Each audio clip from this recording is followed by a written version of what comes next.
Hey, y'all, come look at this. mudane wasiir adiga iyo wasaaraddaada waxaan rabnaa inaan ogaado ciidanka gorgor ee ka tirsan xoogga dalka Soomaaliyeed ee la geeyay magaalada Dhuusamareeb shaqada loo geeyay maxay ahayd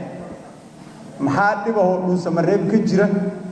oo u baahan in loo daabulo diyaarada lagu daabulo ciidanka gorgor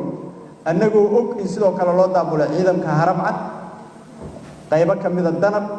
waxaan ognahay magaalada Dhuusamareeb iyo deegaanadaas galmudug waxay ka mid yihiin deegaanada aan shabaab ku edab daroonin oo uusan halis ku haynin waxaa jooga ciidanka xoogga dalka Soomaaliyeed haddii laga rabo 22 waxaa jooga nabad sugidda galmudug oo niisa oo galmudug faraceeda waxaa jooga booliis marka waxaan rabnaa baahida keentay inaan ogaano deegaankaas qodobka labaad oo qodobkaas saameynaya wuxuu yahay waxaa socday deegaanadan shabeellada hoose looga xoreynaya al-shabaab waana istaageen markii gorgor lagu bilaabay in loo daabulo Dhuusamareeb ma moodaa inay is saameynayso tabarteennoo yar darteedna haddii meel aad meel kale u aado qodobka saddexaad oo deegaanada galmudug qaybo badan oo ka mid ah waxaa jooga shabaab